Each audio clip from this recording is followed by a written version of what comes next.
Before y'all got to know him better on a TV show or even a short-lived tune, there was this. Let's talk about Swamp Thing, the movie directed by the late great Wes Craven, which turns 40 this year. Big D's Entertainment Rankings and Reviews. So greetings, my fellow YouTubers, and welcome to Big D's Entertainment Rankings and Reviews. My name's Doyle, better known to you as the Big D, and this time around I bring to you a review of the 1982 superhero horror flick Swamp Thing, released by Embassy Pictures, directed by Wes Craven, who also wrote this, based on the Vertigo DC Comics character of the same name created by Len Wein and Bernie Wrightson. It tells the story of scientist Alec Holland, who becomes transformed into the monster known as Swamp Thing through laboratory sabotage orchestrated by the evil Anton Arcane. Later, he helps a woman named Alice Cable and battles the man responsible for it all, the ruthless Arcane. The film may not have been too successful. It did well on home video and cable TV and was followed by a sequel 7 years later. Anyway, now I'm going to try not to give this whole story away. So, I'm just going to tell you, we start out as government worker Alice Cable arrives at the bogs to serve as a replacement for a scientist who was mysteriously killed while assisting a top-secret bioengineering project in the swamps of the American South. Well, and she immediately notices that one of the team's swamp sensors has malfunctioned, but her guide Charlie introduces her to Harry Ritter, the project supervisor. Charlie tells Ritter a rumor about an evil paramilitary leader named Anton Arcane, who intends to hijack their operation. While Charlie briefs Ritter on the situation, Alice introduces herself to Dr. Linda Holland and her brother, lead scientist Dr. Alec Holland, who takes her on a tour and encourages her to admire the beauty of the swamps. Upon returning to the site, however, Ritter and Charlie scold Alice for distracting Alec. Well, soon,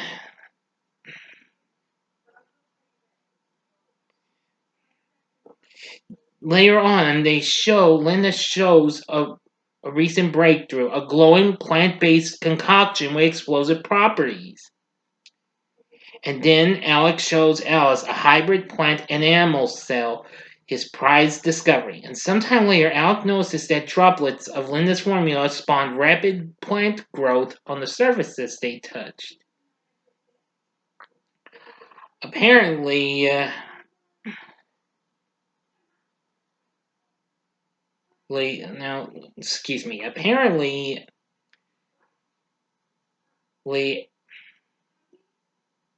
overcome with the excitement, Alec kisses Alice before sending her to retrieve Ritter in the control room. Although the room is empty, she sees security camera footage of Charlie being shot, and suddenly a group of paramilitary agents attack her and raid Alec's laboratory. The man resembling Ritter steps forward but pulls off his mask and reveals himself as Arcane. And apparently, Arcane shoots Linda for attempting to escape with the formula. Alec grabs the beaker but trips, causing the spilled chemicals to set him on fire.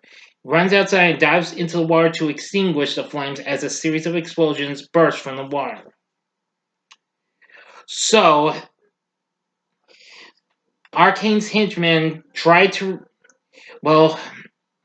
get some information, all that jazz and what have you. And Alice manages to get away, but a mysterious green human-like creature appears, and that happens to be Swamp Thing, who apparently needs to try and help Alice out, plus a little boy named Jude, who helps Alice along the way. and stop Arcane. But that's all the story I'm going to tell you. I will not end this. I will not give you ending spoilers or anything in case you haven't seen it, because I don't think a lot of people have talked about this movie. But if you have, then that's good. But I decided not to give the whole movie away. So anyway, although I've only seen it maybe a couple of times, I can say Swamp Thing is easily an underrated flick. This, of course, was directed by the late great Wes Craven. Of course, since he was already big with cult classics like The Last House on the Left and The Hills Have Eyes, and this came out a couple of years before the original Nightmare on Elm Street. Yeah.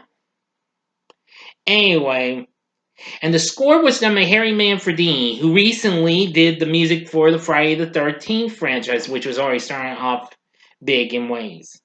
Now, there were two cuts of the film, a theatrical version in the US in 91, which was 91 minutes long, and an uncut international version, which was 93 minutes. Which actually, when it got released on DVD in 2000, the DVD was labeled as being the PG-rated domestic cut. But the studio had inadvertently used the 93-minute international cut of the film, which contained nudity and sexual content in the theatrical cut.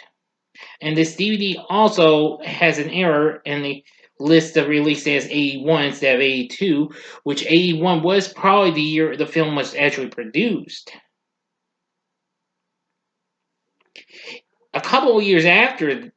Almost a couple of years later, a woman in Dallas rented the disc from a Blockbuster video store for her children and reported the discrepancy. MGM recalled the disc and reissued it in 2005 with the US theatrical cut as originally intended. It came out on a Blu-ray DVD combo pack from Shout Factory, but unfortunately it only has the 91-minute cut of the film. However, the only way you can get the unedited international cut is through 88 Films, which came out almost a couple of years ago. No, wait, almost 3 years ago. Sorry, my mistake. In 2019. Now, you can also find the uncut version of the film on Tubi as well. Although the video has closed captions, but it's just the video, not Tubi, that does that, alright? But anyway, yeah. So anyway, and the film's gotten mixed to positive reviews and what have you. I will say it's definitely pretty good. It might be campy though, but, well, this was just early on, and I've got to say, it was pretty good. Now, actually, the film was adapted in comic form as Swamp Thing Annual #1, as a matter of fact. Anyway, yep. I think this film was so underrated, but it was still pretty good, though. Our cast includes Ray Wise playing Alec Holland. Playing Alice Cable is Adrienne Barbeau. Most of y'all know her from TV's Maude, and also John Carpenter's The Fog as well, which I still have yet to review. Don't worry, I'll review that, I promise. She plays Alice Cable is a female version of Matt Cable in place of the Swamp Thing's comic book love interest, Abby Arcane, who actually appears in the sequel. Then there's Louis Jordan, who plays Arcane. He's not too bad. And Dick Durlock plays our title character, as a matter of fact. He also would return to do the sequel, as well as play the title character on the television series in the 90s, which aired on the USA Network, which you can also find those on Tubi as well. There's also David Hess, Nicholas Wirt, and Don Knight. Anyway, cast isn't too bad either, but I like the score Harry Manfredini gave. So, with all that said, would I recommend Swamp Thing? I'd say hell yeah. If you like to see another great work from Wes Craven before Nightmare on Elm Street, then this would be alright to check out. Just don't let your children check out unless you get the reissued DVD or the Blu-ray DVD combo pack from Scream Factory, because they have the original theatrical cut we got in the US. If you want uncut version that has nudity and what have you, you're gonna have to have to pay good money for that because it was only released in the UK by 88 Films. But if you got Tubi, then go for it. Watch Swamp Thing on there if you can't get it on DVD or Blu-ray. But I only threw it as a just in case. So what are your thoughts on Swamp Thing? Please tell me in the comments section below. If you like this video, click the like button, subscribe to my channel, and be a part of the Big D Nation. Join me next time when I bring to you a review of Texas Chainsaw 3D. And don't worry, you will get my review of Uncharted after that. And also, please help me get to 400 subscribers. Again, I've already missed out twice. There's no way I'm going to miss out on it a third time. No, sir. Help me. Help support my channel, and please get me to 400. I'm not trying to force y'all. Just, you know. So anyway, with all that said, thanks for watching. And if you like this, you may want to consider check out my reviews for some of these other, well, superhero flicks from DC. In the upper left-hand corner is a recent hit from DC that was a big, well, not big last year, that being the Suicide Squad. Or go to the upper left-hand corner and see my review of, well, another DC film that came out right about the time this, well, just before this even came. That would be the original version of Superman 2. Or go to the bottom, or if you want something else, go to the bottom left-hand corner and see my review for a film that kind of almost is in a way similar to that, except in a different way.